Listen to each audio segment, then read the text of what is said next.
When it comes to introducing chaos to professional wrestling, no group can touch the prime of the New World Order. In the mid-90s, the promotional jumps of Scott Hall and Kevin Nash combined with the turning of Hulk Hogan to create a new foundation for insanely lucrative unpredictability on WCW programming. While the NWO did eventually peter out, those earlier days of the group made for landmark wrestling television. So much so that enterprising types have tried making magic out of the NWO template, though they've always fallen well short of the original success. Like the time the WWE resurrected the black and white faction on their own show for a reboot that proved just as colorless as the group's logo. I'm Jack from Cultaholic Wrestling, and this is the true story of the NWO's failed WWE run.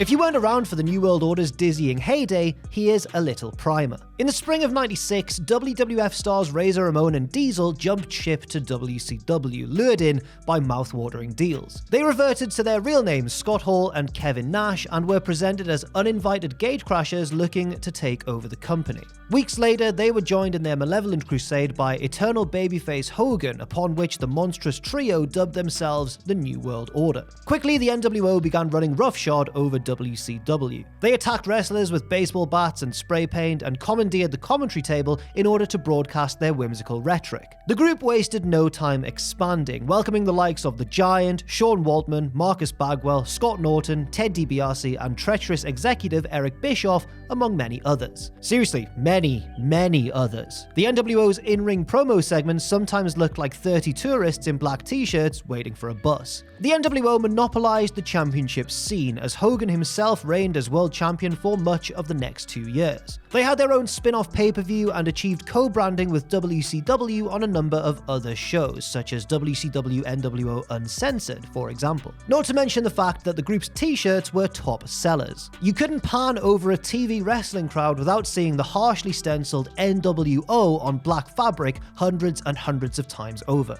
Eventually though, the NWO frayed and fragmented, splitting into two factions. While the Nash-led NWO Wolfpack proved popular for a little while, the freshness of the NWO had faded by the latter half of 1998. An unholy reunion at the dawn of '99 was met with derision and disinterest, especially since it was the byproduct of the notorious finger poke of doom angle. The NWO brand never recovered, and the Hogan-led revival faded to black by mid-March. The sad sack remnants of the black and white faction tooled around in the undercard, and a turn-of-the-century rendition led by Bret Hart was done in by ill-timed injuries. 1 year later, the WWF bought up everything of value from the WCW yard sale, including intellectual properties. So if the New World Order was ever going to see the light of day again, it would have to be in the company that the outsiders initially walked away from. The WWF may have won the Monday Night Wars in 2001, but by the end of the year, they were no longer in mint condition. The wrestling fad of the late 90s was burning out by the time both WCW and ECW went belly up. The ill-fated Invasion storyline proved to be a monumental disappointment,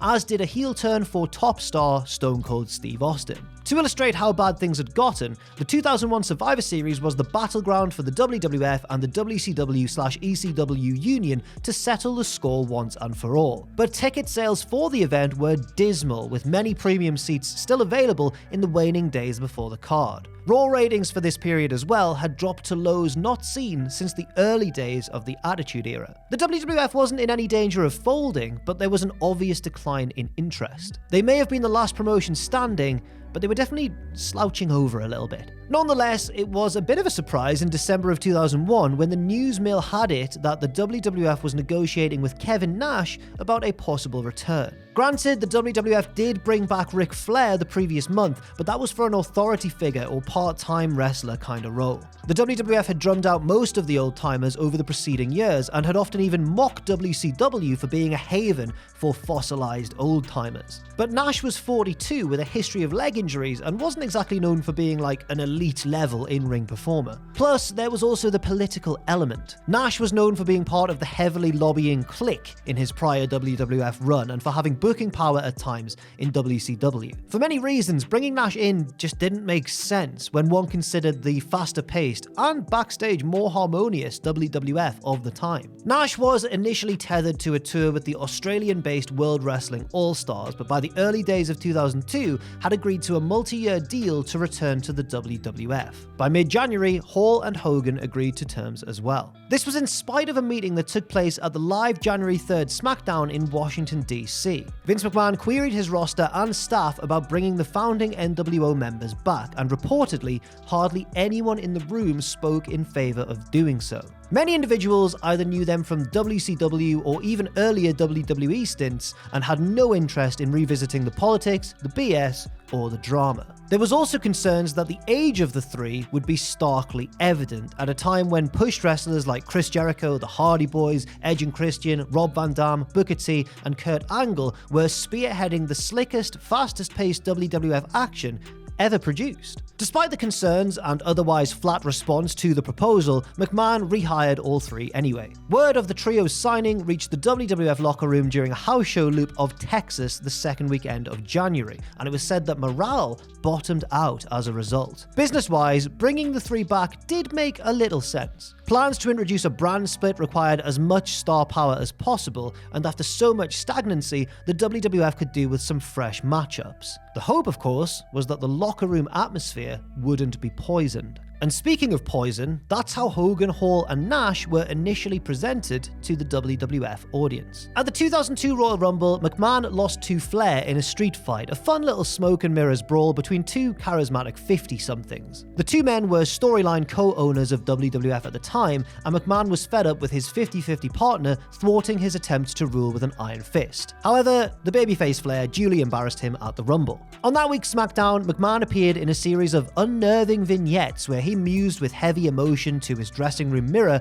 while sitting in an office chair. The unhinged Vince spoke of the WWF's impending death due to Ric Flair's meddling, and vowed that he wouldn't let Flair kill his company because he was going to kill it first. Vince then threatened to inject the WWF with a so-called lethal dose of poison. He then spun around in his chair to reveal a crudely drawn NWO logo on the backrest, which we saw in the mirror, which means that the logo was actually drawn on in reverse. It's a minor point, but I felt like noting it anyway. It's quite fun, isn't it? So yes, the NWO was coming to kill the WWF. Cue some genuine intrigue among fans who remembered the good side of the NWO. Chaos, action, suspense, and a sense that anything could happen at any given moment. It certainly beats the status quo that Raw and SmackDown had become over the prior year. The suspense continued thanks to an excellent segment on the ensuing Raw, where Flair tried to talk McMahon out of bringing the NWO in, going so far as to play the timeless Lonely Road of Faith video to show all of the WWF goodness that Vince would be callously wiping out. A desperate Flair asked Vince, who wouldn't even look him in the eye, what he could do to get McMahon to call off the dogs. And Vince finally spoke, saying that if Flair sold him back his shares of the WWF and then quit,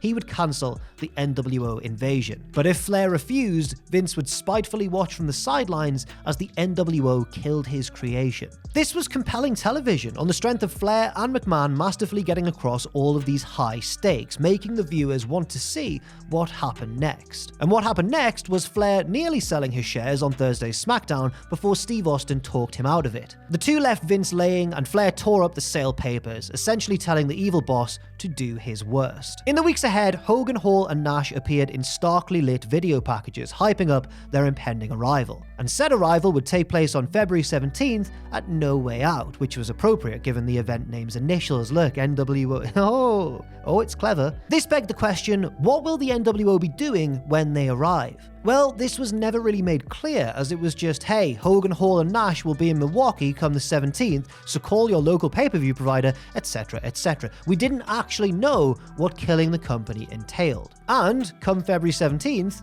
we were still left in the dark. At the start of No Way Out, Hogan and the Outsiders entered to the classic New World Order theme. They cut very insincere promos about how they're not the bad guys and they just wanted to go with the flow. It should be noted that in WCW, what made Hall and Nash special was their obvious rebel spirit. Whether they were jumping the guardrail armed with baseball bats or cutting self-indulgent promos laced with sardonic humor, the Outsiders were known for being a couple of too hip for the room wise asses who did what they wanted when they wanted. But here, they, along with Hogan, were just two guys reciting mostly scripted verbiage. And when the three were then verbally cut down by The Rock in a very admittedly funny backstage segment less than 2 hours later, the NWO was no different than anybody else in WWE at the time. Just three guys in t-shirts you can buy off the company website. By the night's end, the NWO managed to maintain a bit of dignity by beating up Austin after the main event, but it still wasn't the strongest presentation for the group. No Way Out did a healthy 575,000 pay-per-view buys, but that was based on intrigue,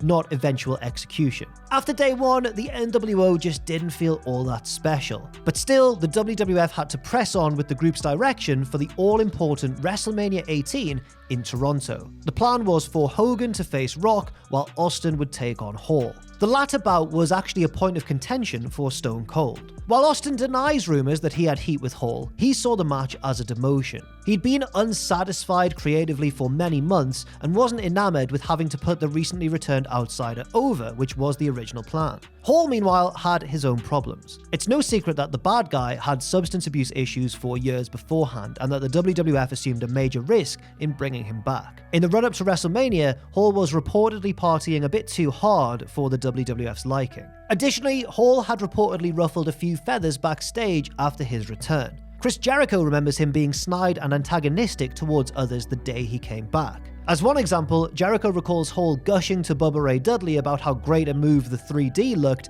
before adding, "Can't wait to kick out of it." In light of Hall's issues, the WWF reversed course by deciding to put Austin over him at WrestleMania. This created a new problem. It meant that both of the almighty NWO members wrestling at Mania were gonna lose, as Hogan was also scheduled to put over The Rock. Not that Hogan was gonna be a member of the NWO for much longer anyway. Rock and Hogan's arc began with a historic face-off the night after No Way Out. Hogan claimed that the fans had turned on him, The Rock refuted that claim, then went into the whole dream match iconography spiel before challenging Hollywood to the ultimate generational battle at WrestleMania 18. After milking the crowd reaction for every last drop, Hogan accepted the challenge. He then received a rock bottom, but it was the NWO that got the last laugh. The Outsiders attacked The Rock, and the three men proceeded to give The Rock an extensive beating, so extensive in fact that he required an ambulance ride to the hospital. An ambulance ride that was cut short when Hogan slammed a semi-truck into the ambulance.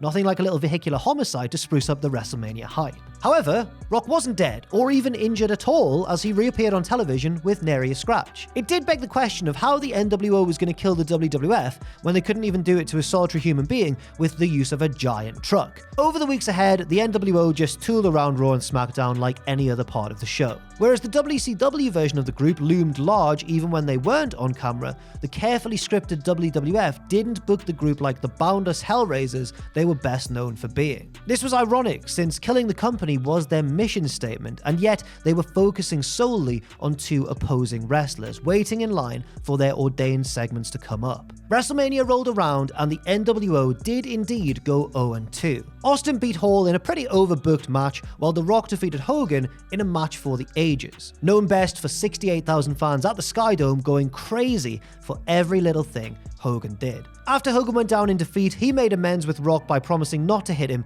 with any more trucks. Rock was like, "Oh, shucks, I appreciate that." But a show of respect between the two men brought out an irate Hall and Nash, who turned on Hogan. Rock made the save, helping drive the big scary Outsiders away before posing with his childhood hero. In just 28 days, the WWF had taken the NWO arc from "Here Comes Trouble" to "The threat is neutralized." 28 days. The WWF quickly realized that with the favorable crowd responses Hogan was drawing, like the overwhelming reaction to him throughout Access Fan Week, there could be money in another sort of Hogan nostalgia act, like the return of the red and yellow Hulkamania. But this left Hall and Nash to kinda twist in the breeze as a directionless two-man demolition unit, but not for long. Later that week, X-Pac reunited with his old Wolfpack buddies after months of being off TV. The following week, the reunited Wolfpack first faced Hogan and Rock in a handicap match before losing to those two plus Kane on SmackDown. And therefore, any notion that the NWO was a fearsome, all-powerful entity was surely dead by this point. In the first ever brand extension,